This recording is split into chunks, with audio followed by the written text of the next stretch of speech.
You said you inherited a mess from President Biden when it comes to the economy. But at what point is it on you? At what point are we in the Trump economy? Oh, I'd say we're there now. I'm very proud of it. People come up to me to show me how much everything is costing. They're hurting. The president's plan is working. The Trump economy is delivering for the American people. We need to raise the alarms about what Trump and his allies are doing. We're the ones who are working to reduce the cost of housing and groceries. A lot of talk about affordability and what the situation is in the U.S. economy. The Washington Post writes it this way. President Trump wants to run the economy hot as midterm elections approach. The White House has struggled to address public discontent over the cost of living, which lifted Trump to victory in the 2024 election. The economy is already growing about as fast as it can without triggering higher prices, according to the Congressional Budget Office. So the policy-driven stimulus that the administration plans runs the risk, at least in theory, of driving inflation higher. Administration officials see that risk as low. And you heard the Treasury Secretary articulating that, how it feels with people at home. Let's bring in our panel. Fox News political analyst Guy Benson, Olivia Beavers of the Wall Street Journal, and Democratic campaign consultant Kevin Walling. Guy, how do you see it? You heard the president's interview on NBC for the Super Bowl. He is pitching it. He is going to be on the road ahead of the midterms. But where do you see it? And he's owning it, right? He's not saying, oh, look at all this mess that I inherited, which, of course, he did.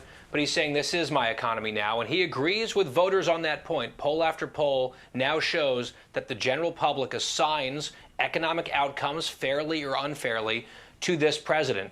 And what we've heard from the White House and what you hear from Republicans and actually a lot of economists as well is that there are a lot of green shoots economically coming this year. The question, and this is the big one that's been hanging over this whole issue, will people truly feel the benefits if the positive developments in fact come? Will they feel them and internalize them enough, let's say by the summer, to move the needle on approval? Because right now the president still pretty stuck in negative territory and sentiment on that overall issue set. They definitely need to turn that around if the midterms are going to be competitive. Yeah, and Kevin, the difference between big companies feeling it and stocks going up and the way people at home in Main Street feel it are two different things. President Trump is going to give an interview with Larry Kudlow. We have a piece of that. Take a listen. That's why I love doing an interview. We get the word out. But so you ask a question. In 50 years, a president that's won, even a popular president, somebody that's done well. I'm popular and I've done well. I mean, I think we have the greatest economy actually ever in history. Now we have the hottest country anywhere in the world. And that airs tomorrow on Kudlow, Kevin, and he says, you know, he's got to pitch it.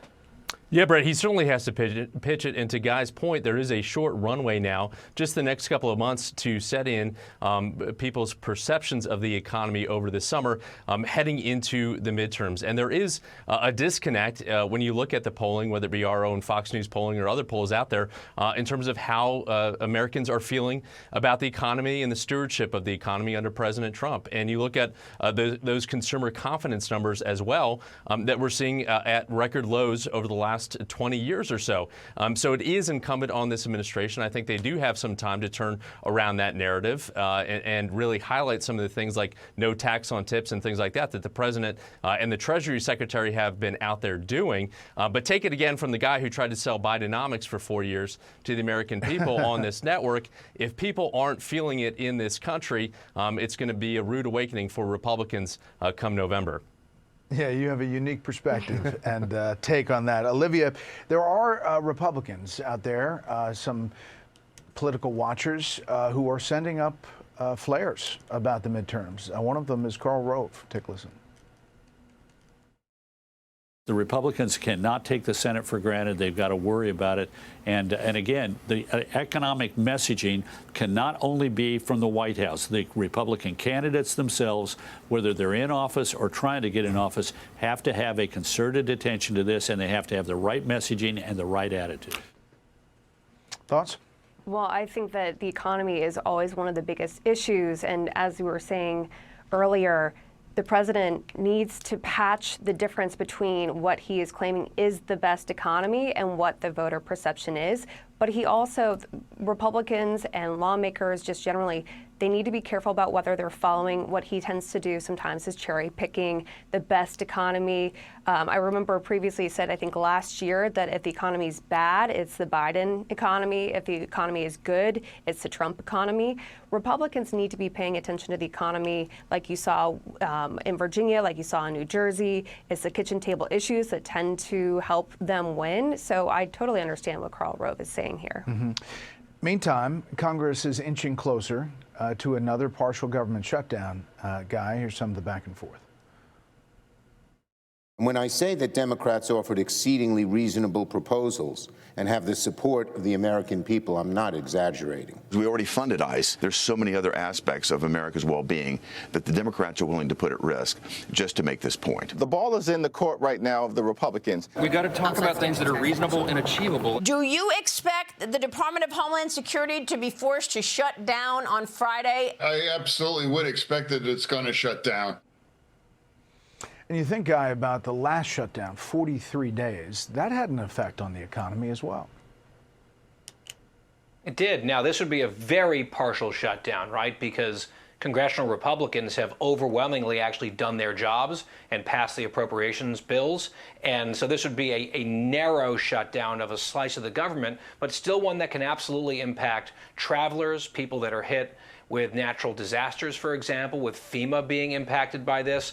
The Democrats have made their list of demands. They can't defund ICE. The big, beautiful law has funded ICE for 3 more years, but they want to show, as always, their base that they're fighting Trump. And the hotness right now on the left is to resist very vociferously federal immigration enforcement. That's their position. They're pushing buttons to keep their base engaged. They feel like that's key in the midterms for them. And some of the items that they're asking for seem kind of reasonable to me, others far less reasonable. One of their asks on body cams, they're already clarifying and backtracking on for their own internal political reasons. So, yeah, exactly right. And their people are upset because, like, wait, the cameras could actually hurt the mob who are committing crimes in some cases against officers. We don't want that. So it's a little incoherent coming from the Democrats. Yeah, Kevin, our polls, the handling of the 2025 government shutdown, nobody wins. Nobody wins in this thing. Every party, every person is underwater. If you look at the numbers, President Trump, 37, Republicans, 35, Democrats, 34. This one, could affect TSA, FEMA. It could have some effect. Yeah, Brett, nobody certainly wins. And studies show that it cost the economy at least $11 billion from that shutdown. This is obviously a more partial shutdown with that deadline coming up on the 13th. And I'm hopeful that some cooler heads will prevail. The White House responded to those list of demands by Democrats, and that negotiation will go forward. It's most likely we're going to see some level of a CR for a small extended amount of time to keep DHS somewhat funded in the next couple of weeks. Well, we will follow it all. Panel, thanks. Hey, Sean Hannity here. Hey, click here to subscribe to Fox News YouTube page and catch our hottest interviews and most compelling analysis. You will not get it anywhere else.